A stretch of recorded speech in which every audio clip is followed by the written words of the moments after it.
Welcome to the Nosleep Nightmarathon. This story is by the Reddit user Sierraphernelia, titled The Skinless Thing.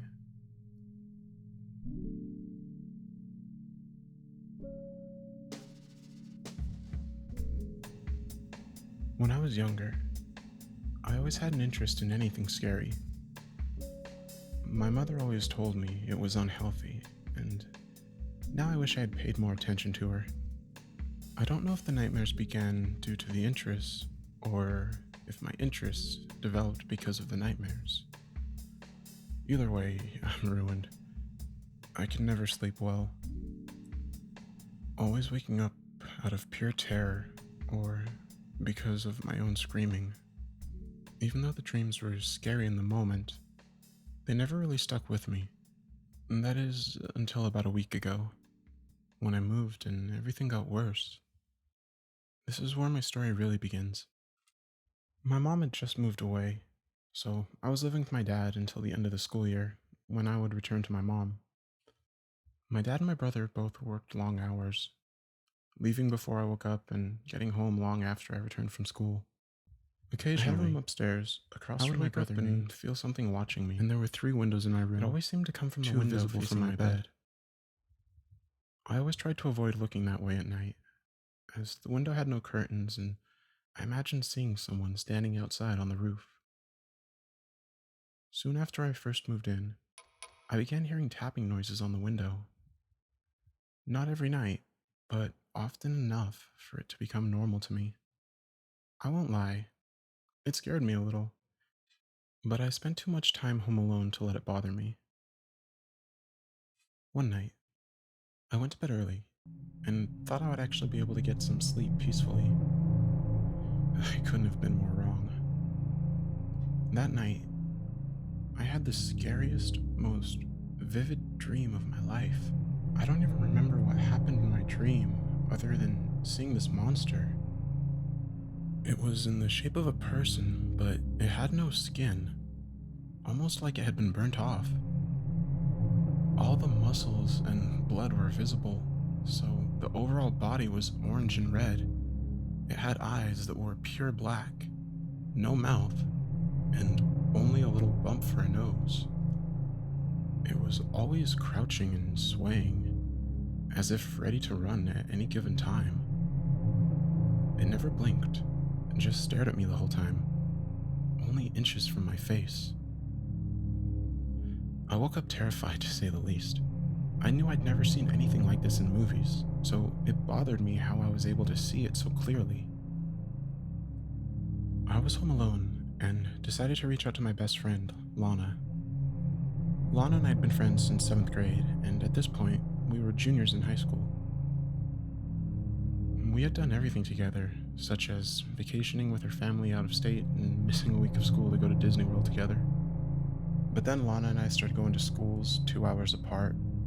We talked all day, every day, yet we still missed seeing each other. I used to look back at the pictures from our trips, and we were so happy together. So, back to the morning of the dream. I texted Lana and told her all about it. She always understood me, and this time was no exception. I felt bad, and still feel bad to this day for scaring her so badly. Sometimes I think that if I had never told her, things would have ended differently. Nonetheless, she comforted me and assured me that I would feel better soon. I knew she was right, and so I pulled myself together and got ready for school. It was the last Friday before spring break, so of course the day dragged on and on. All day I had this feeling that something was off, like I was being watched. I was at school, so there were tons of people around. Yet, I knew this feeling was different. I made it through the day uneventfully, and then went home to my mom's that evening to spend spring break with her. My mom is a nurse and has treated a variety of patients, some with physical ailments, others with mental. I tried explaining my dream to her to see if this was common. And of course, she knew my history with an interest in anything scary. She didn't want to hear anything about my dream and dismissed it, saying I watched too many movies. Maybe she was right, but that didn't change how scared I was. That night, I think I slept for 2 hours at most. My memories from that night are still a little blurry. I can't exactly separate dreams from reality that night. So maybe this happened in real life, or maybe I dreamt it. Either way, I know what I saw.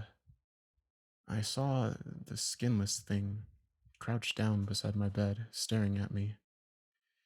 I remember opening my eyes, and it jumped, as if not expecting me to wake up anytime soon. I don't know what happened after this. Maybe I fell back asleep, or my dream ended. I woke up, fully alert this time, and saw that it was only 4 a.m. I knew I wouldn't be able to sleep again, so I texted Lana and told her what happened.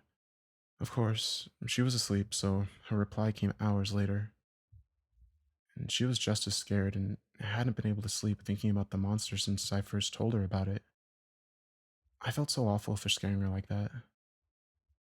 And that day, I could barely function. My fear had almost paralyzed me. I knew talking to my mom would be no help, so I dealt with it on my own. By that I mean never leaving my room, in fear that the skinless thing would be outside waiting for me. And this could only go on for so long. I went there to see my mom after all. Later that day, we went to the movies together, and then she went right to bed when we got home. I knew sleep wasn't an option for me, so I went to my room to watch Netflix for a while until I got hungry and decided to go to the kitchen. It's a short walk from my room to the kitchen, but I walked past the window facing our backyard. My mom left the back light on, and as I walked past the window, I tried not to look, but the light made that difficult. I looked outside only for a second, but I saw it. The skinless thing wasn't just in my dreams. It was just outside, crouching right by the stairs leading to the back door. I was already past the window when these thoughts registered. I immediately went back to look again, but nothing was there. I went back to my room and felt completely empty. I felt like I was going crazy or living in some awkwardly written horror story. Needless to say, I didn't sleep at all that night. My mom woke up around 8 the next morning and was surprised to see I was already awake. Once again, I tried telling her about the nightmare and how I saw the monster the night before. She dismissed me yet again. So I texted the whole story to Lana. I asked her if she wanted to come over, to which she said yes, and she'll be right over. When Lana got to my house, I felt a lot better. I always felt better when she was around. We spent a few days at my mom's with no sightings of the skinless thing. We talked about it non-stop, and I still wonder who was more scared. It seemed like we both saw it exactly the same way, but she was already better at putting her thoughts into words. She described it as looking like the diagram from anatomy books, which was eerily accurate. We went back to my dad's house together on the Wednesday of that week. My dad and Nate both went to bed early, so Lana and I were left to find something to do. Neither of us wanted to wake up my family, so we decided to sit on the roof outside my bedroom window. And this is where I always heard the tapping coming from, so I took this chance to see if there were any animal footprints on the roof. I found nothing but a few smudges on the window, along with a small crack. It looked as if someone had taken a knife and was slowly scraping away into the glass. Lana said maybe it was the skinless thing trying to break into my room. She thought it was funny, but I didn't appreciate it as much. We were on the roof for about an hour, just talking and listening to music together. It seemed to get darker as the night went on. All the stars disappeared as if something had scared them away. The only light outside came from the lamp in my room.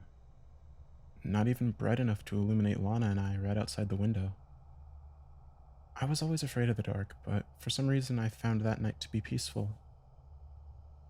Probably because Lana was there with me. I wish that night could have lasted a little longer. At about 2 a.m., Lana and I heard a rustling sound and then a dull thump.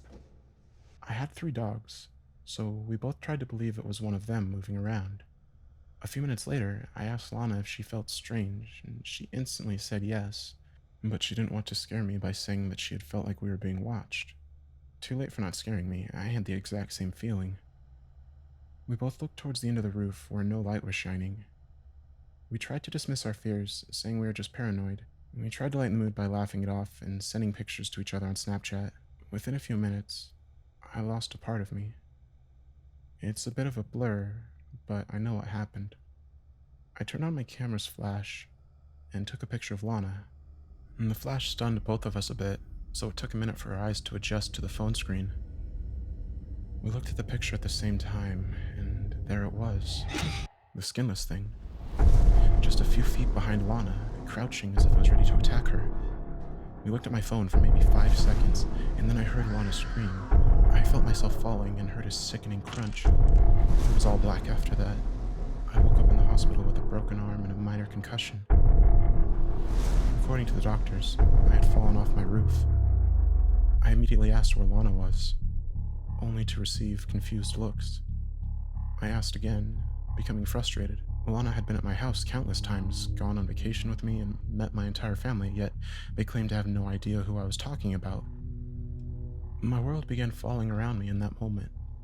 I became hysterical, accusing everyone of lying to me. I was sent to see a psychologist, or I was diagnosed with severe schizophrenia. The doctor told me there was no Lana and that I had made her up. I couldn't believe anyone around me. I just wanted to go home. How can I simply make up a person, let alone my best friend? As soon as I got home, I went directly to the vacation photos with Lana. It was only my family and I. This couldn't be happening. I knew Lana went with us. I had looked at those pictures hundreds of times. I couldn't handle it anymore. I went to my room and slept for the rest of the day. I woke up in the middle of the night with a sudden realization. The picture I took of Lana that night, of the attack. I checked my phone, and sure enough, the picture was there, and Lana was sitting right there on my roof. Exactly the way I imagined her, along with this skinless thing. Lana, I'm so sorry. I know you're real, and I know I'll see you again. I'm going out on the roof now, and I'm waiting for the monster. It will bring us back together soon.